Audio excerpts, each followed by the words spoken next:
Varahi silver jewellery ఇప్పుడు మన Varahi silks KPHB store first floor లో 28 March hero Teja Sajja heroine Meenakshi Chaudhary చేతుల మీదుగా గ్రాండ్ ఓపెనింగ్ జరగబోతుంది.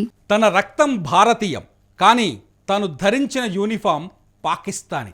తన శ్వాస భారత్ కోసం, కానీ తను బతికిన జీవితం శత్రువుల మధ్య. ఇందిరాగాంధీ స్వయంగా బ్లాక్ టైగర్ అని పిలిచిన గూఢాచారి ఎవరు? శత్రువుల చెరలో చిక్కినప్పుడు మన దేశం ఆయన్ని ఎందుకు కాపాడుకోలేకపోయింది? భారత గూఢాచారి చరిత్రలోనే అత్యంత సాహసోపేతమైన, అంతకంటే విషాదకరమైన రవీంద్ర కౌశిక్ అసలు కథ ఏంటి?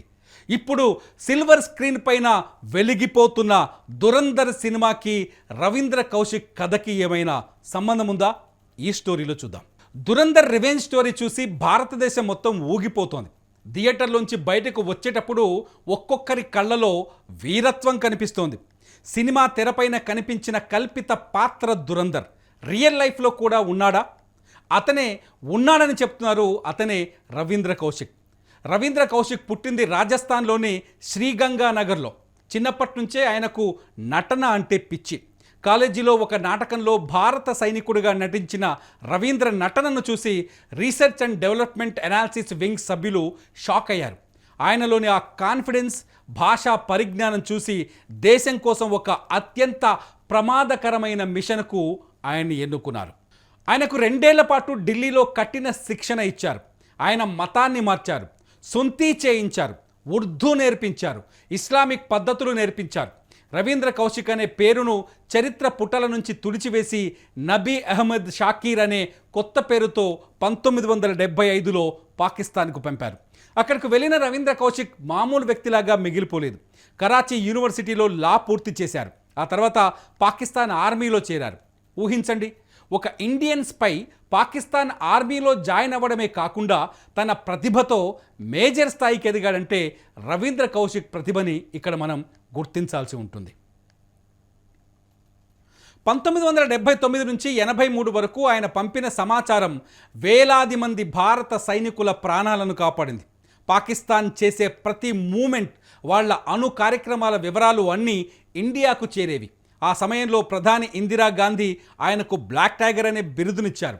అక్కడే ఒక పాకిస్తానీ అమ్మాయిని పెళ్లి చేసుకొని ఒక కొడుకుకి తండ్రి కూడా అయ్యారు రవీంద్ర కౌశిక్. ఒక పక్క ఫ్యామిలీ లైఫ్, మరో పక్క దేశం కోసం నిరంతరం మృత్యువుతో ఫైట్. ఇది పాకిస్తాన్లో రవీంద్ర కౌశిక్ లైఫ్. కానీ 1983లో ఒక చిన్న పొరపాటు రవీంద్ర జీవితాన్ని తలకిందులు చేసింది. ఆయన్ను కలవడానికి పంపిన మరో ఏజెంట్ ఇనాయత్ మసీ పాక్ ఇంటెలిజెన్స్కు చిక్కాడు. చిత్రహింసలని భరించలేక రవీంద్ర పేరును బయటపెట్టేశాడు. ఆ తర్వాత రవీంద్ర కౌశిక్ అనుభవించిన నరకం వర్ణనాతీతం. 2 ఏళ్ల పాటు సియాల్కోట్ ఇంటరాగేషన్ సెంటర్లో ఆయనను చిత్రవధ చేశారు. ఆయన్ని చంపేయడానికి పాక్ కోర్టు డెత్ సెంటెన్స్ ఇచ్చింది. తర్వాత దాన్ని జీవిత ఖైదుగా మార్చారు.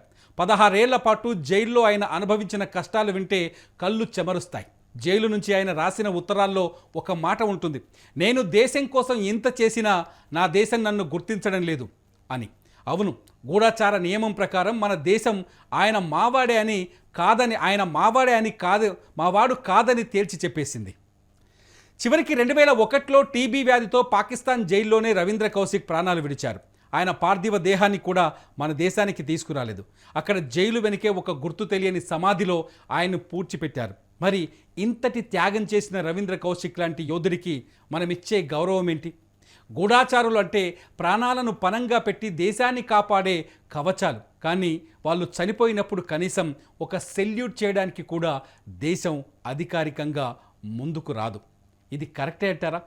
రవీంద్ర కౌశిక్ లాంటి అన్సంగ్ హీరోస్, మనం అటువంటి అన్సంగ్ హీరోకి ఇప్పుడు మనం చేయగలిగేది ఒకటే: ఓ వీరుడా, నీ త్యాగం మరవలేనిది అంటూ సెల్యూట్ చేయటమే.